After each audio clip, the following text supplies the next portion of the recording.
for example, another big contractor. I'm not allowed to say. And Bechtel? Sad to say, I'm not allowed to say.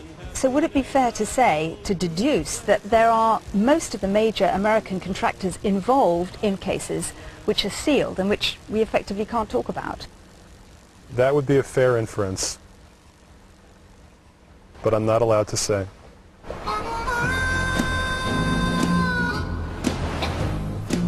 But there are a few whistleblowers who brought private cases and can't be gagged. I set out on a trip across America to find them and discover how the greatest heist in history happened and who'd pocketed the cash. You got to help me. I headed first to Texas, heartland of the Republican Party, and President George Bush. Home originally to one of America's biggest corporations, Halliburton. They started out in oil, but found war was profitable too, from Vietnam to Bosnia, now Iraq. Our employees are doing a great job. We're feeding the soldiers, we're rebuilding Iraq. Halliburton can perform miracles of logistics. They struck deals to bring all-American brands like Burger King and Subway to the front line. $25 billion worth of US government contracts in all. They've kept the soldiers happy, but what about the taxpayer?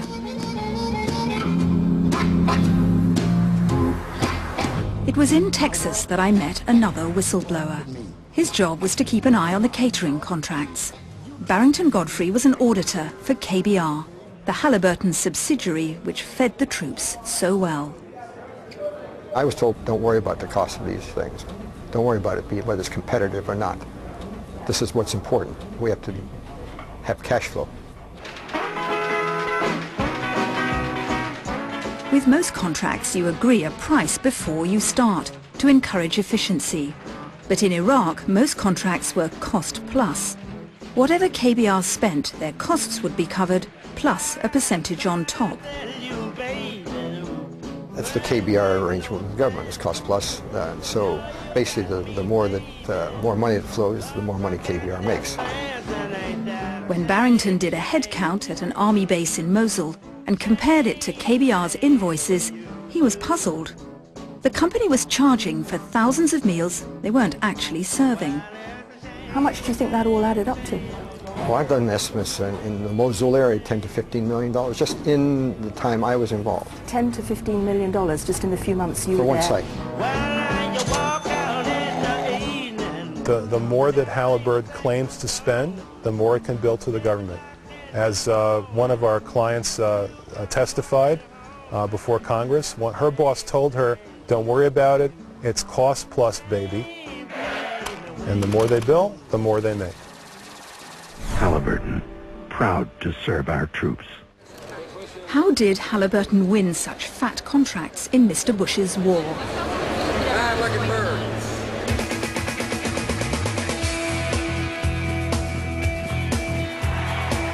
As America was counting down to war, a contract worth potentially $7 billion landed on the desk of a top official at the Pentagon.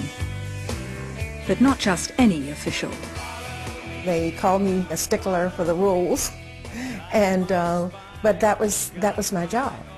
That was the oath of office that I had taken. The most senior civilian in charge of contracting for the U.S. Army Corps of Engineers, Bunny Greenhouse, was surprised. There was only one company bidding for the contract to rebuild Iraq's oil industry: Halliburton.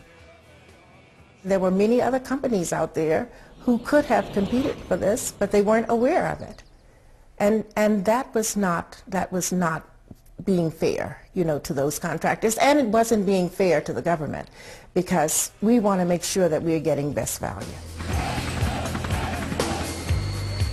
Pentagon officials told her not to worry. The invasion was imminent. It justified the lack of competition. Bunny objected. Halliburton should only get a short-term contract, she said, not a 5-year option. But she was overruled. Federal law tells us that we must conduct the business of procurement with the highest degree of integrity, beyond reproach, and with preferential treatment toward none. Toward none. Toward none. And is that what was happening? That is not what was happening. And I questioned that. I questioned what I saw were potential conflicts of interest. Join me in a warm, thunderous Fort Hood welcome for the Vice President of the United States, Richard Cheney. There was, of course, something special about Halliburton, something controversial. Dick Cheney. At Fort Hood in Texas, I watched as he saluted the troops.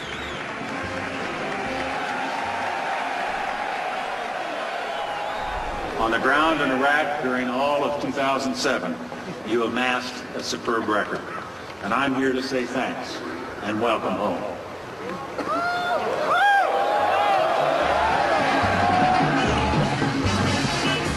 Mr. Cheney was the boss of Halliburton before he became vice president and architect of the Iraq War.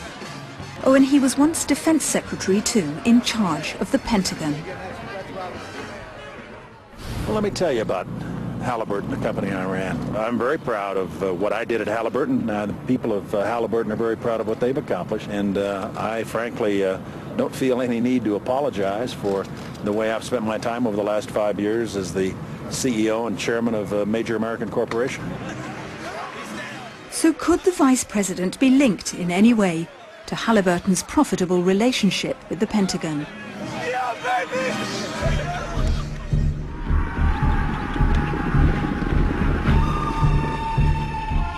Most definitely, according to the Democrats in Congress. Henry Waxman's committee has led the charge. Unable to stop the war in Iraq, Bush's opponents have shifted their battleground to the issue of war profiteering. Halliburton had a special relationship with very high-up people in the Bush administration. How much was that a factor in the contracts that they won and the amount of money they managed to make? For the longest time, I accepted the word of Vice President Cheney, who had been the CEO of Halliburton, that neither he nor his office had anything to do with these contracts. But after a year of our investigations on the Iraqi contracts, we found out that it wasn't the way the Vice President claimed it to have been. Then came the revelation of a confidential email from inside the Pentagon. It said that action on the Halliburton contract had been coordinated with the Vice President's office. The confirmation of that contract was by a group which included Vice President Cheney's chief of staff. None of them thought perhaps there would be an inappropriate appearance of conflict because Cheney had come from Halliburton. They didn't see it that way. Mr. Cheney has said he played no role whatsoever in government contract decisions involving Halliburton. Sheer deception. Great. Just like steering wheel. Even the clouds are quiet. The American war machine has long relied on private contractors, supplying everything from security guards to short-order cooks. That principle of buying in expertise isn't in question. The bravery of civilian employees not in doubt. But it's the corporate excesses in Iraq that have angered those who expected better.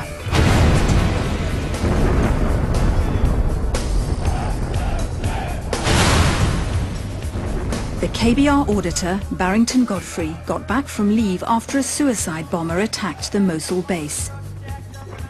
He found out that a KBR supervisor had used the bombing to milk the government of an extra $1 million in unnecessary charges.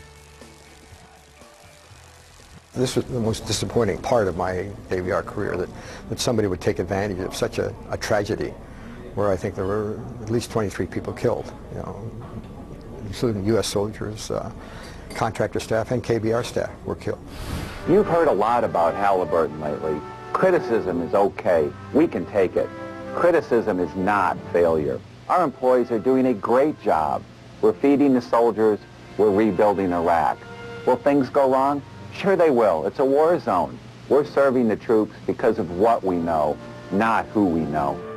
Halliburton, proud to serve our troops.